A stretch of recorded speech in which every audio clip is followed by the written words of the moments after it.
सोनाली आणि माझं चॅनल अंदाज आपलामध्ये तुमचं खूप सारं स्वागत। आज आपण परत एक असं चटपटीत असं एक स्टार्टर घेऊन येणार आहोत आणि त्याचं नाव आहे मशरूम रवा फ्राय। करायला एकदम सोपी अशी रेसिपी आहे। चला तर मग लागूया कामाला। आता लागणारं साहित्य काय काय ते तुम्हाला मी सांगते। तर इकडे मशरूम रवा फ्राय आहे, त्यामुळे आपण मशरूम घेतलेले आहेत, हे बघा। तर आपल्याला ह्याला स्लाइसमध्ये कट करायचं आहे। एक तर तुम्ही ह्याला 2 पार्टमध्ये कट करू शकता किंवा ह्याची 3 स्लाइस करू शकता। मशरूम थोडे मोठे असतील तर 3 होतील, छोटे असतील तर फक्त 2च करा। तसंच मॅरिनेशनसाठी आपल्याला इकडे लागणार आहे ग्रीन पेस्ट, म्हणजे आलं, लसूण, हिरवी मिरची आणि कोथिंबीर। तर ह्याची रेसिपी मी ऑलरेडी माझ्या यूट्यूब चॅनलवर टाकलेली आहे, हवं असल्यास परत एकदा मी कमेंटमध्ये शेअर करीन। तसंच आपल्याला मॅरिनेशनसाठी ग्रीन पेस्ट लागणार आहे, मिरची पूड लागणार आहे, धण्या जिऱ्याची पूड लागणार आहे, हळद लागणार आहे, मीठ लागणार आहे। तसंच आपल्याला थोडंसं बघा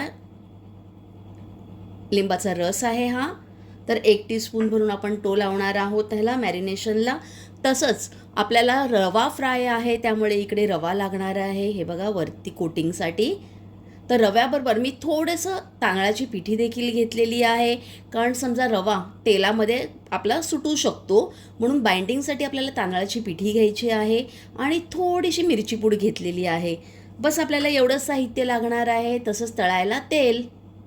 सगळ्यात प्रथम आपण मॅरिनेशनसाठी मसाला बनवून घेऊया। तर इकडे आपण ग्रीन पेस्ट टाकून घेऊया, तसंच काश्मीरी मिरची पावडर, धण्या जिऱ्याची ही मिक्सवाली पूड आहे, हळद आणि चवीनुसार मीठ। तसंच इकडे आपण लेमन ज्यूस ॲड करणार आणि ह्याला व्यवस्थित आपण मिक्स करून घेणार। इकडे आपलं मॅरिनेशन बघा तयार झालं आहे। आता आपण काय करूया, हे जे मशरूम आहेत ह्याला आपण स्लाइसमध्ये कट करूया किंवा 2 पार्टमध्ये कट करून घेऊया। मशरूम काळे पडू नयेत म्हणून मी ह्याला पाण्यामध्ये ठेवलेलं आहे। आता मी ह्याला हे बघा, तुम्ही 2 पार्टमध्ये देखील ह्याला कट करू शकता, हे बघा असं देखील ठेवू शकता, किंवा हे बघा आता मी तुम्हाला दाखवते, हे 3 पार्टमध्ये आपण घेतलेलं आहे कट करून। तर तुम्ही असं देखील करू शकता। आता मी बाकीचे सगळे असेच कट करून घेते। मशरूम आपले कट करून झालेले आहेत। आता आपण काय करूया, ह्याच्यात मॅरिनेशनमध्ये ह्याला ॲड करूया। तर मशरूम आपले मॅरिनेट करून झालेले आहेत। आता आपण काय करूया, ह्याला शॅलो फ्राय करून घेऊया। आपण शॅलो फ्राय करून घेणार आहोत, त्यामुळे जास्त तेलाचा वापर केलेला नाही आहे। आता रवा, तांदळाची पिठी आणि मिरची पावडर आपण मिक्स करून घेऊया। तर आता एक एक पीस आपण ह्याच्यामध्ये घोळवूया असा, हे बघा।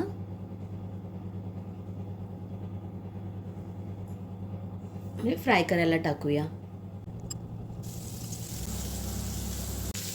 आता आपण ह्याला टर्न करून घेऊया।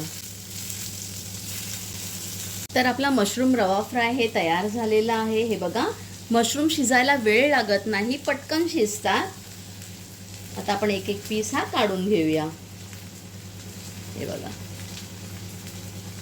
तर इकडे आपले बघा कुरकुरीत मस्त चटपटीत असे मशरूम रवा फ्राय हे तयार झालेले आहेत आणि दुसरे राहिले होते ते देखील मी फ्राय करायला ठेवलेले आहेत।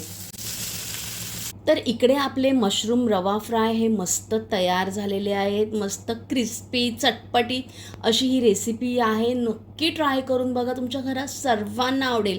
आवडल्यास एक लाईक तर कराच, पण आपल्या फ्रेंड्स आणि रिलेटिव्स बरोबर हा व्हिडिओ शेअर करायला विसरू नका।